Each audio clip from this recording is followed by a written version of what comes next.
Bonjour, bonsoir bien-aimés. L'exhortation de ce jour est tirée dans le psaume 41. La Bible déclare: il est heureux celui qui fait attention aux faibles. Le jour où cela va mal pour lui, le Seigneur vient à son secours. Le Seigneur le soutient sur son lit de souffrance. Il prend soin de lui pendant sa maladie. Bien-aimé, la Bible déclare: heureux l'homme qui s'intéresse aux pauvres. Au jour du malheur, l'Éternel l'en délivre. Heureux l'homme qui s'intéresse à la veuve. Au jour du malheur, l'Éternel l'en délivre. Heureux l'homme qui s'intéresse à l'orphelin. Au jour du malheur, l'Éternel l'en délivre. Heureux l'homme qui s'intéresse aux faibles. Au jour du malheur, l'Éternel l'en délivre. Car le malheur atteint souvent le juste, mais l'Éternel l'en délivre toujours. Bien-aimé, le malheur ne vient pas chaque jour. Le malheur vient par moments, souvent.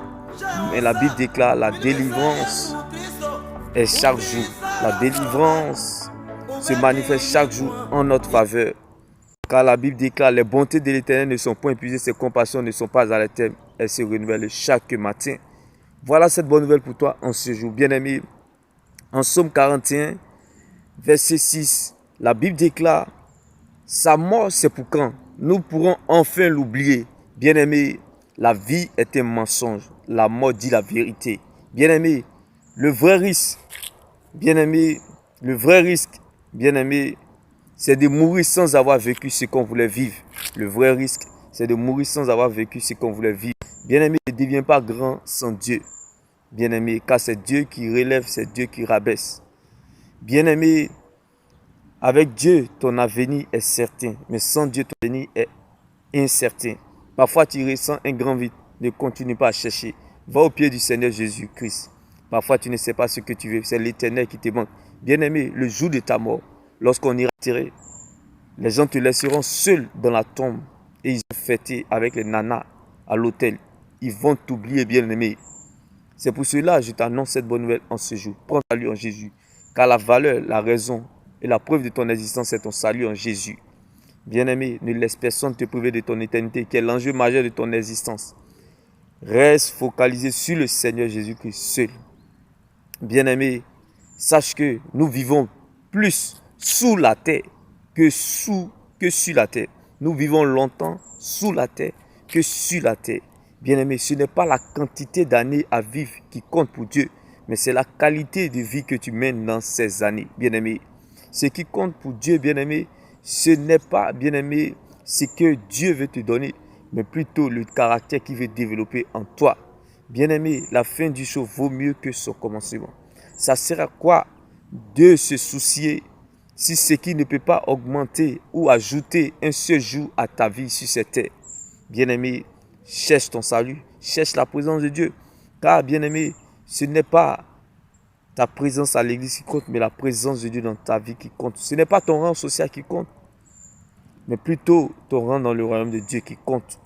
Bien-aimé, chacun mourra par sa manière de vivre. C'est pour cela que je t'annonce cette bonne nouvelle en ce jour. Bien-aimé, prends ton salut Jésus et avance. Car bien-aimé, la Bible déclare: la mort est la vérité, la vie est un mensonge. Bien-aimé, nous vivons plus tant sous la terre que sur la terre. Alors bien-aimé, on ne sait pas le jour où la mort viendra nous voler cette vie que Dieu nous a offerte. Alors prends-en soin de ça, cette chose de Dieu qui est en toi. Garde-la jalousement et avance. Bien-aimé, la vie est un mensonge. C'est la mort qui dit la vérité. Bien-aimé, voyez-vous, quand tu meurs, dis pas, quand quelqu'un meurt, on ne dit pas que son corps repose en paix, mais plutôt que son âme repose en paix. Bien-aimé, ça sert à quoi de te soucier si quelque chose qui ne peut pas ajouter un jour en existence? Bien-aimé, le corps que nous avons est un emballage. Bien-aimé, n'oublie pas que, bien-aimé, la valeur d'une enveloppe, c'est le contenu. Le corps que nous avons, c'est un emballage. Bien-aimé, c'est notre salut, bien-aimé, qui est la valeur, la preuve et la raison de notre existence. Bien-aimé, notre vie, c'est le contenu de l'enveloppe, bien-aimé. Sinon, le corps, tout ce que nous possédons, est juste une emballage. Bien-aimé, la valeur d'une enveloppe, c'est le contenu. Alors prends ton salut en Jésus. Car lorsqu'on mourra, on ne dira pas que ta maison repose en paix. On ne dira pas que tes biens reposent en paix. On ne dira pas que tes proches ou ta famille reposent en paix. On ne dira pas que ton corps repose en paix, mais on dira que ton âme repose en paix. Bien-aimé, tu seras seul face à ton destin, bien-aimé. N'attends pas ce jour-là, car tu ne pourras pas parler comme Lazare qui était dans la tombe. Mais Dieu, par sa grâce, bien-aimé, tu ressusciteras dans les bras de Christ dans l'éternité. J'aimerais annoncer cette bonne nouvelle à quelqu'un. La vie, c'est mensonge. La mort dit la vérité. Chacun mourra par sa manière de vivre. Bien-aimé, ce n'est pas la quantité d'années à vivre qui compte, mais c'est la qualité de vie que tu mènes dans ces années qui compte. Bien-aimé, être heureux dans le bonheur ne veut pas dire, bien-aimé, vivre longtemps. Bien-aimé, être dans le bonheur et être heureux n'est pas de vivre longtemps, mais plutôt d'accomplir sa mission sur la terre. Quelle est ta mission sur terre? Qui tu es et qui est ton Dieu? Bien-aimé, nous ne sommes pas résidents, bien-aimés, sur la terre. Nous sommes des voyageurs sur la terre. C'est pour cela que je t'annonce cette bonne nouvelle en ce jour.